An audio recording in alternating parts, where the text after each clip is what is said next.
Председателе, заврши вашата средба со францускиот председател Макрон. Ги слушнавте неговите позиции од прва рака. Што вие му кажавте и што тој ви одговори? Разговорот беше прилично отворен и беше динамичен. И ги слушнав аргументите на председателот Макрон кои стоја позади неговата одлука на 18 минатиот месец да се одложи давањето преговори на нашата земја. Јас од моја страна ги изложив моите аргументи. Мислам дека сега можеме да зборуваме за расчистена ситуација по неколку битни точки.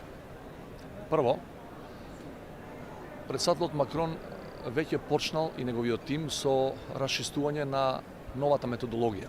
Имаат предложено еден non-paper до земјите членки, кој почнал да циркулира пред недела дена. Очекува дека тоа ќе заврши наредниме месец до два комплетно со инпут од останатите земји членки, со коментари и евентуално амандмани. Начелно тој мисли дека методологијата најдоцна треба да биде усвоена до март.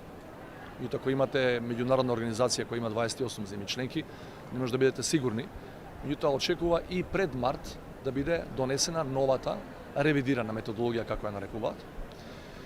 Второ, она што ми беше мене битно, бидејќи нам ни е битно во државата и за народот, му реков дека ние не би се согласиле со никаква алтернатива на полноправно членство. Тоа може да трае, не знам, години и години, меѓутоа ние не прифаќаме никаква друга алтернатива во облик на Европска економска зона или не знам, соседи на Европската унија и така натаму. Ми рече прецизно, никогаш не била неговата намера да ни даде алтернатива на полноправно членство. Само, или сакам да го подобрам процесот, да не продуцира само бирократски успеси, а суштински неуспеси кај земјите кандидати. Во тој дел јас реков дека нашата позиција како држава е неспорна, че нека ја подобруваат, нека ја менуваат методологијата колку сакаат и како сакаат.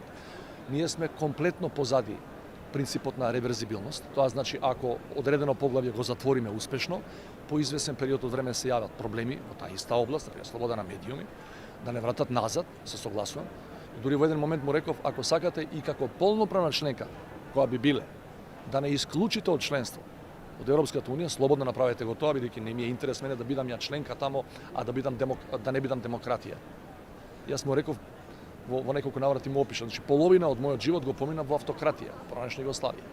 10 години на Груевски плюс ги поминав во автократија. Прво ја немам лични резони да бидам за методологија која само бирократски ќе штиклира успеси и на крај ние ќе влеземе по неколку години во Европската унија и ќе констатираме дека назадуваме во сите витални демократски компоненти и индикатори. Тука се согласивме. Ова што е битно, значи по промената на методологијата, отприлика кажано некаде до март би требало тоа да се заврши. Тој ми рече дека потоа би можел да се очекува одлука на Европскиот совет на следниот самит на Европската унија во мај, на 6 мај мислам дека веќе закажан во Загреб под хрватското председателство. Се разбира, не зборуваме за содржината на одлуката. Зборуваме дека тоа ќе биде распоред од временски променета методологија и после тоа се разбира одлука за земјите кои чекаат да отворат пристапни преговори. Она што е важно и што мислам дека е најпозитивно што произлезе од целиот состанок е што тој самиот инсистираше и ми предложи, бидејќи јас имав формална покана да ја посети Северна Македонија, тој ми рече ќе дојдам многу брзо во вашата земја. И ја инсистирав да ми биде малку попрецизен во временска смисла, што значи тоа брзо. Ми рече можете слободно да кажете на вашиот народ, на вашите луѓе дека ќе дојдам во првите 6 месеци од 2020. Прилика тоа е. Методологијата, ако може да бидете попрецизни што се тие методолошки... Во овој момент, она што е предложено на првичен драфт од нивна страна, содржи само идеи и принципи, нема ништо разработено во смисла на конкретни детали.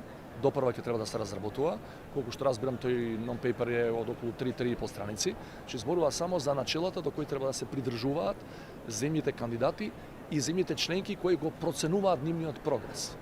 Че тоа е се уште во иницијална фаза.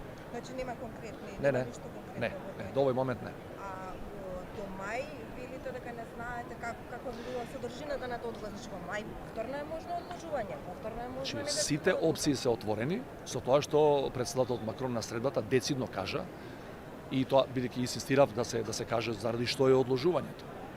Имате различни спекулации и кај нас дома и во регионот дека тоа е од не знам какви други политички причини. Тој рече не, одложувањето зашто сега нам ни треба повише време, не вам.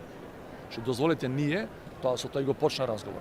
Моја стара заложба е да има продлабочување на унијата и подобрување на методологијата.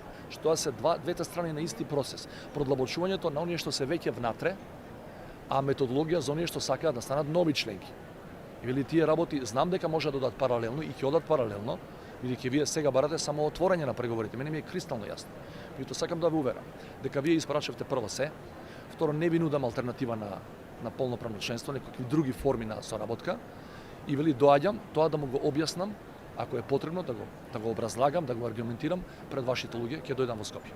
Во меѓувреме ако има назадување во Македонија? Може да има назадување, јас се надам дека ќе имаме напредување.